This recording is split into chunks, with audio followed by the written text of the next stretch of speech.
രാവിലെ എഴുന്നേറ്റ് വരുമ്പോഴത്തേക്കും കുഞ്ഞൻ റെഡി ആയിട്ടുണ്ടായിരുന്നു. അങ്ങനെ അവനെ നേരെ സ്കൂളിൽ കൊണ്ടാക്കി തിരിച്ചു വേഗം വന്നു. ഇന്ന് നല്ല വെയിലുള്ള ദിവസമായതുകൊണ്ട് തന്നെ കർണനെ ഒന്ന് അഴിച്ചു വിട്ടു. ആ കാഴ്ച കണ്ട് 2 യുവമിഥുനങ്ങൾ മതിലിൻ്റെ മുകളിൽ ഇരിക്കുന്നുണ്ടായിരുന്നു.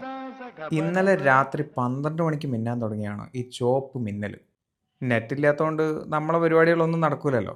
അതുകൊണ്ട് ഞാനും അഖിലും കൂടി കുറച്ച് ആക്രി സാധനങ്ങൾ പെറുക്കി വിൽക്കാൻ തീരുമാനിച്ചു. വീട് പണി കഴിഞ്ഞതിൻ്റെ ബാക്കി കുറച്ച് സാധനങ്ങളുണ്ടായിരുന്നു. അങ്ങനെ അതൊക്കെ ഒരു ഓട്ടോറിക്ഷയിലാക്കി പെറുക്കി കൊണ്ട് വിറ്റു. ഒരു 3000 രൂപയുടെ അടുത്ത് കിട്ടി.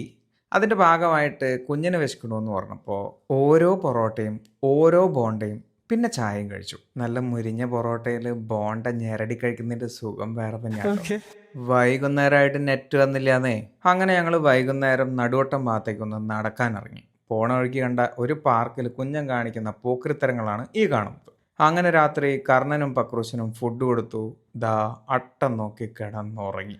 നെറ്റ് ഇല്ലാത്തതുകൊണ്ട് ഇന്നെല്ലാവർക്കും നേരത്തെ ഒരു ഗുഡ് നൈറ്റ്.